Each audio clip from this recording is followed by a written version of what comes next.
حضرات، اب صدر محترم کی اجازت سے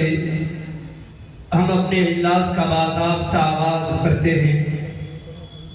تو آئیے سب سے پہلے خدائے پاک کے اس پاک کلام کی پاکیزہ آیتوں سے برکت حاصل کریں، جس کا ہر حرف، ہر لفظ، ہر نقطہ اپنے اندر برکتوں کے خزانے لیے ہوئے ہیں۔ اس دنیا رنگ بھو میں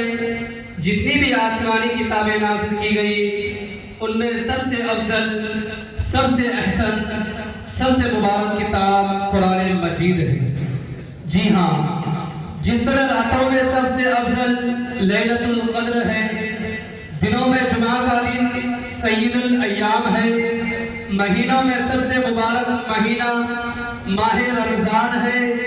جس طرح مخلوقات میں سب سے اشرف انسان ہے،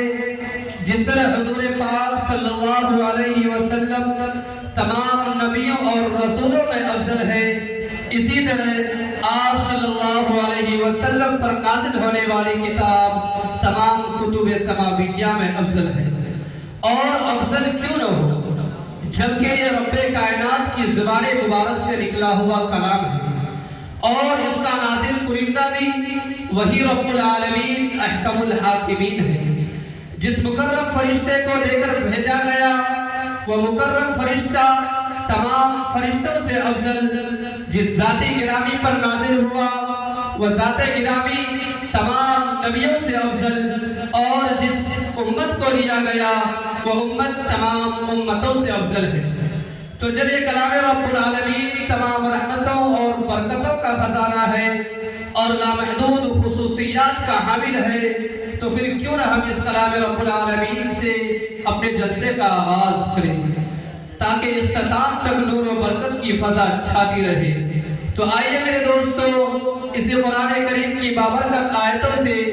جلسے کا آغاز کرنے کے لیے میں دعوت دیتا ہوں تالیہ قرآن قاری خوش الحان قاری محمد سہراب سلمہ کے موصوف تشریف لائے اور اپنے پرسوز لب و لہجے میں تلاوت کلام اللہ فرما کر ہم سامعین کے دلوں کو منور فرمائیں۔ سناؤ نغمہ قرآن کہ ہم بیدار ہو جائیں، سناؤ نغمہ قرآن کہ ہم بیدار ہو جائیں، اندھیروں سے نکل کر صاحب انوار ہو جائیں۔